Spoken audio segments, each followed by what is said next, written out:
Hello, everyone, and welcome. I'm excited to kick off our session today with a focus on Mega Goal 3.1. Today, we're diving into Unit 3, titled, What Will They Think of Next? Our main focus will be on conversation and listening skills. We'll explore strategies to enhance your ability to communicate effectively and understand others better. So, let's get started and see what this unit has in store for us. All right, let's dive into the key points for this slide. First, it's really important to listen carefully for specific details during a conversation. This helps us understand exactly what's being said and avoids misunderstandings. Next, we want to use the real talk phrases naturally in our conversations. Incorporating these phrases makes our communication more authentic and relatable. Then, matching the words we hear with their meanings is crucial. This skill ensures we're not just hearing words, but truly understanding their context and significance. Finally, we should be prepared to answer some questions about the conversation. This step checks our comprehension and helps reinforce what we've learned. These points all connect back to our overall goal, becoming more effective communicators by paying attention, engaging genuinely, and understanding deeply. Let's talk about designing a warm-up routine. A good warm-up is essential to prepare your body and mind for the activity ahead. It can include simple exercises like stretching or light cardio to get your blood flowing. Now, moving on to swimming. This is a fantastic full-body workout that also helps with relaxation and improving breathing.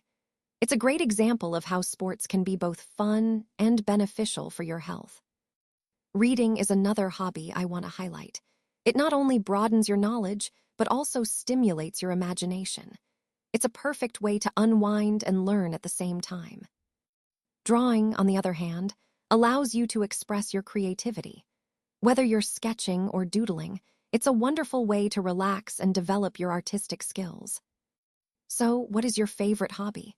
Think about what activities make you happy and how they fit into your overall well-being. Remember, hobbies are a key part of maintaining a balanced and healthy lifestyle. Now let's take a closer look at this image. Here we see an electronic book reader, or e-reader, which is a popular device for reading digital books. It's portable and convenient, making it easy to carry multiple books without the bulk of physical copies. In the picture, she is actually reading a book on her e-reader. This brings us to an interesting question. What do you think the old lady is doing? She's engaged in reading, which is a wonderful example of how technology can enhance our love of stories and learning. And if you look closely, you can see the device she's using, her e-reader, highlighting how these gadgets have become common tools for readers of all ages. This connects to our overall theme of how technology is transforming the way we access and enjoy literature, making reading more accessible and adaptable to individual preferences. So let's talk about how many books a device like this can hold. It really depends on the size and storage capacity, but many e-readers can store hundreds, even thousands of books, making it incredibly convenient for avid readers. Now, what do you like about it? I imagine many of you appreciate the portability, being able to carry your entire library in one small device. Plus, the adjustable font size, built-in lighting, and the ability to search for specific passages are big advantages. On the other hand, what don't you like about it? Some might miss the feel of a physical book or find that screens can cause eye strain after a while. There's also the lack of the tactile experience that many readers cherish. And speaking of reading devices, do any of you use an e-reader? It's interesting to see how many prefer digital formats nowadays, though traditional books still hold a special place for others. This discussion ties back to our overall theme of how technology is changing the way we access and enjoy books. So in this slide, we see that Grandma thinks using e-book readers is just the latest fad. She believes it's a passing trend, something not worth her time. Now, why does she think that? Well, she's questioning the value of e-book readers compared to traditional books, thinking it's just hype. She prefers reading from actual books rather than digital devices.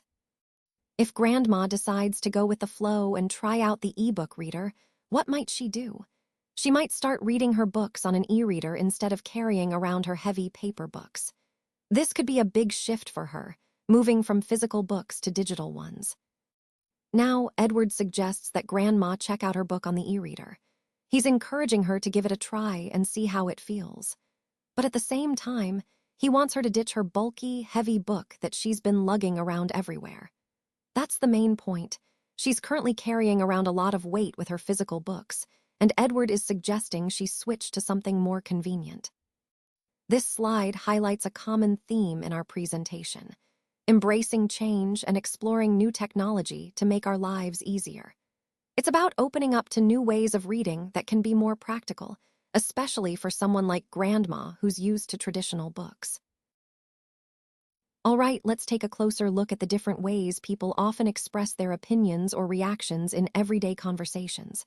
You might have heard phrases like, "who says?" followed by various expressions. For example, "who says hoopla?" Now, hoopla is a fun way to refer to excitement or fuss about something that might not be that serious. It highlights how sometimes we get caught up in the hype. Next, we have, "who says go with the flow?" This phrase encourages us to relax and not stress too much about controlling every detail, just to go along with what's happening naturally. It's about adaptability and being easygoing. Moving on, "who says check out?" is often used when suggesting someone should look into something or explore new opportunities. It's a friendly way to encourage curiosity and discovery. Then there's "who says ditch?" This is a more casual or even rebellious way of suggesting someone should leave behind something, maybe an old habit, a person, or a situation that's no longer serving them. Lastly, "who says lugging?"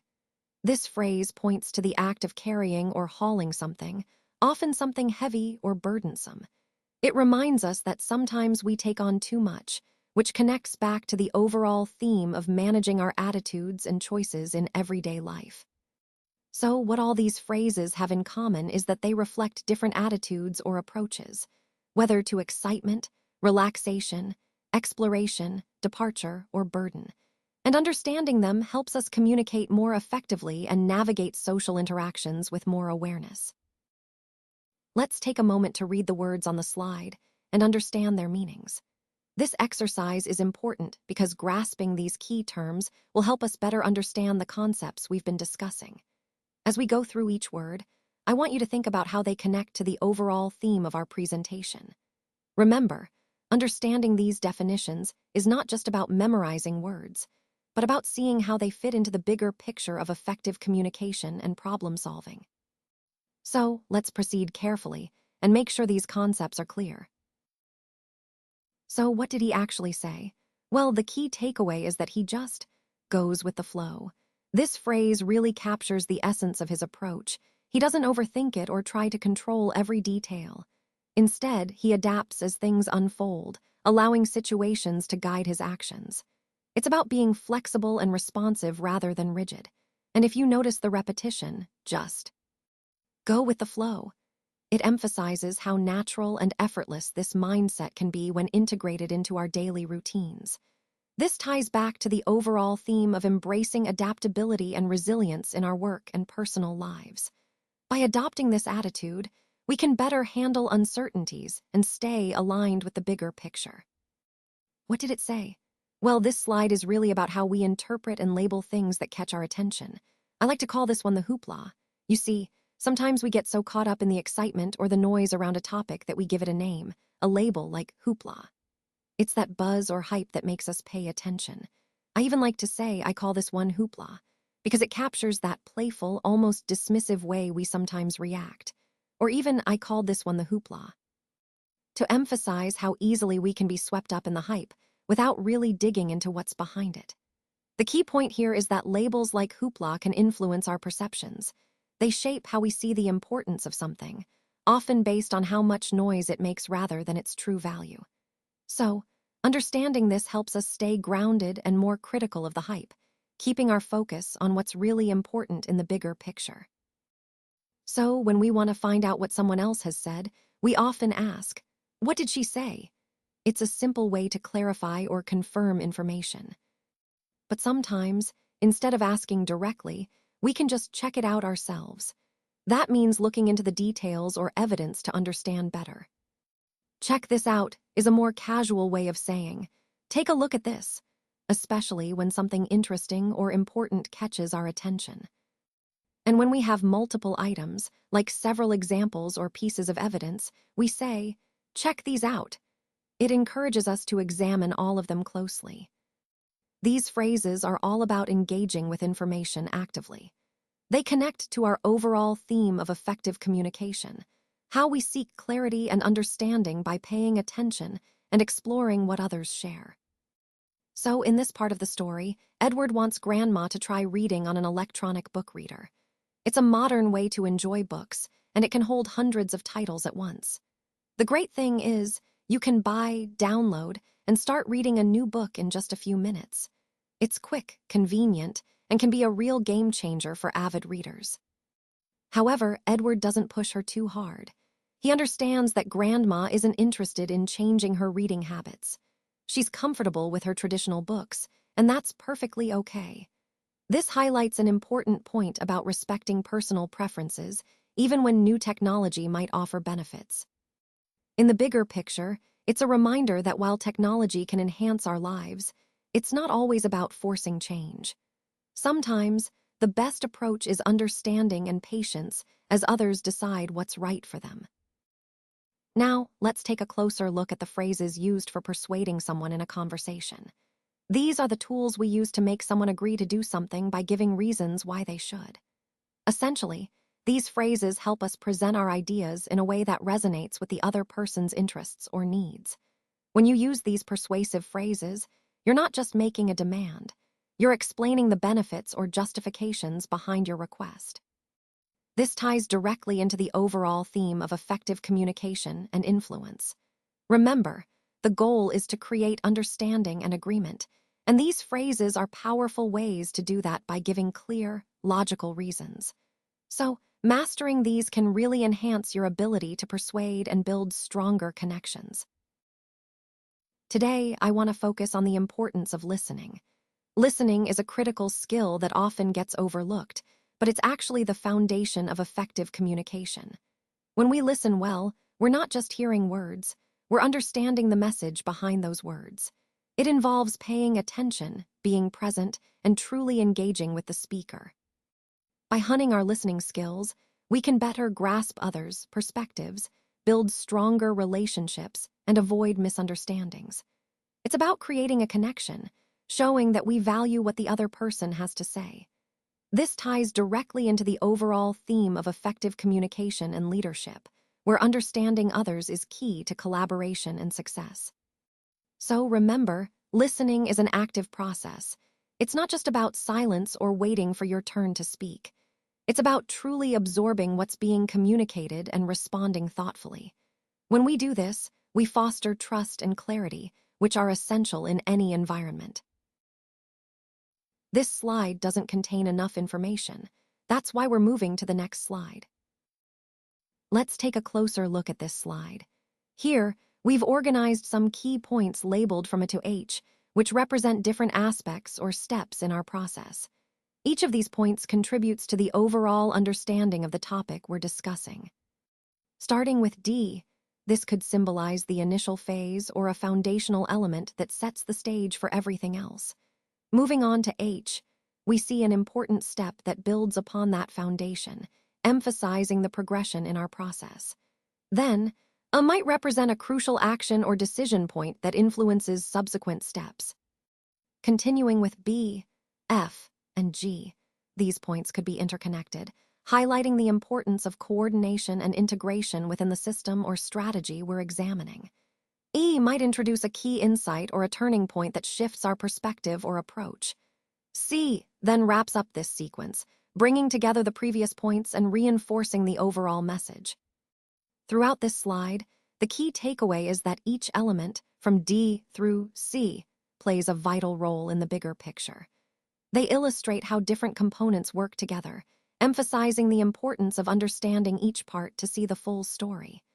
This interconnectedness aligns with our overarching theme of comprehensive strategy and cohesive execution. let's take a look at the final part of our session, which is the workbook and exercise on page 244. This is where you can apply what we've learned today through some practical exercises. Think of this as your opportunity to reinforce your understanding and see how these concepts actually work in real-world scenarios. The homework assigned here is designed to help solidify your grasp of the material. I encourage you to approach it thoughtfully, and don't rush. Take your time to reflect on each question or task. Remember, the goal is to reinforce your learning and integrate these ideas into your daily practice. By engaging actively with these exercises, you're building a stronger foundation that will support your ongoing development in this area. So, I recommend setting aside some dedicated time to work through the exercises on page 244. This will not only help you retain the information, but also prepare you for applying these concepts confidently in your work. That wraps up our session. Thank you for your attention, and I look forward to seeing how you apply these insights in your practice.